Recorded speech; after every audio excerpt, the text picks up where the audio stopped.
This is The End of the Road in Michigan, a podcast where we follow forgotten trails, uncover lost voices, and tell the stories of people and places once vital to Michigan's identity.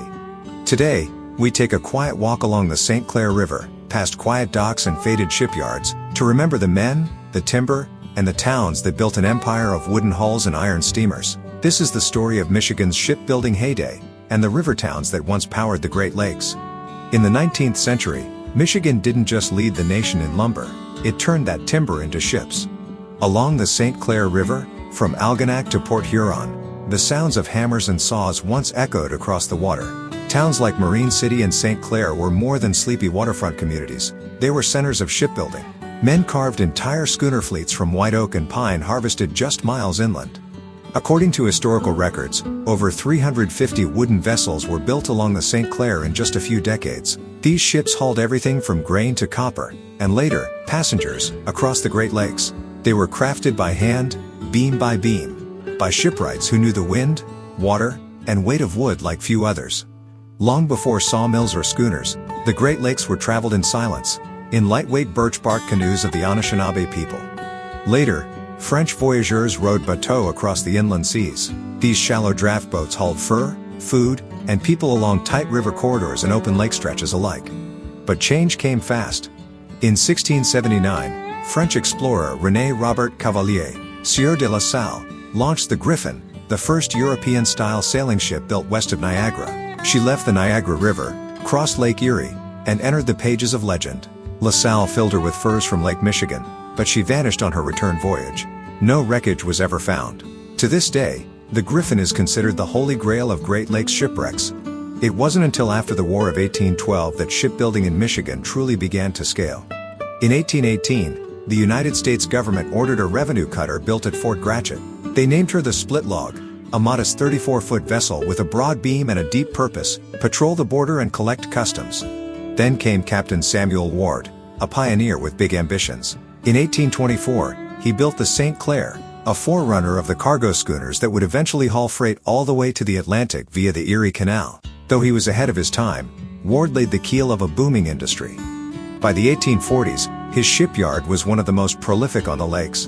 From 1845 to 1857, Ward's yards in St. Clair produced dozens of first-class vessels, many of them sidewheel steamers. Elegant, powerful, and efficient, these steamers ferried passengers and cargo between Detroit, Port Huron, and beyond. William Lee Jenks, in his History of St. Clair County, describes a time when the Ward Company dominated the local waterways. He writes that competitors were seen as trespassers, and Ward's agents sometimes denied rival travelers meals or even passage. It was a golden age of rivalry and invention, when a new hull shape, a faster engine, or a better propeller could make or break a season. Further north, in the Saginaw Valley, another transformation was underway. Michigan's lumber boom created the need for durable, efficient ships. Sawmills lined the banks of the Saginaw River, and shipyards emerged to meet demand. By the 1880s, companies like West Bay City Shipbuilding and Defoe Shipbuilding were turning out massive schooners to carry lumber to Chicago, Cleveland, and Buffalo. The Great Lakes became a floating forest. Each ship built in Saginaw Bay was a promise that Michigan timber would fuel America's growth.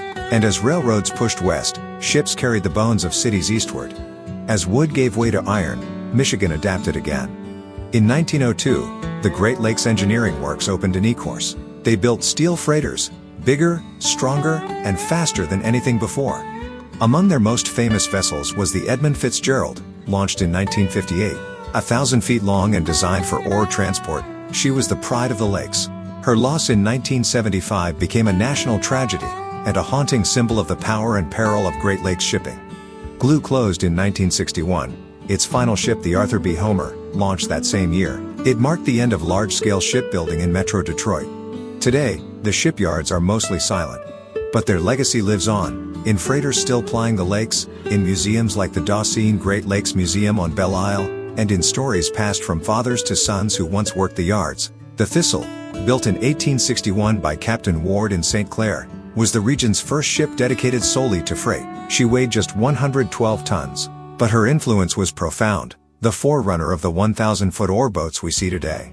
Michigan didn't just build ships, it built an identity, one plank and one rivet at a time. That's it for this episode of The End of the Road in Michigan.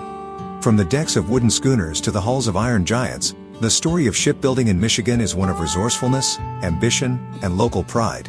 It's also a reminder that the rivers and lakes that shaped our state are still with us, waiting for their stories to be told again. If you enjoyed this episode, please leave a review, share it with a friend, or find more stories at thumbwind.com. Until next time, thanks for listening.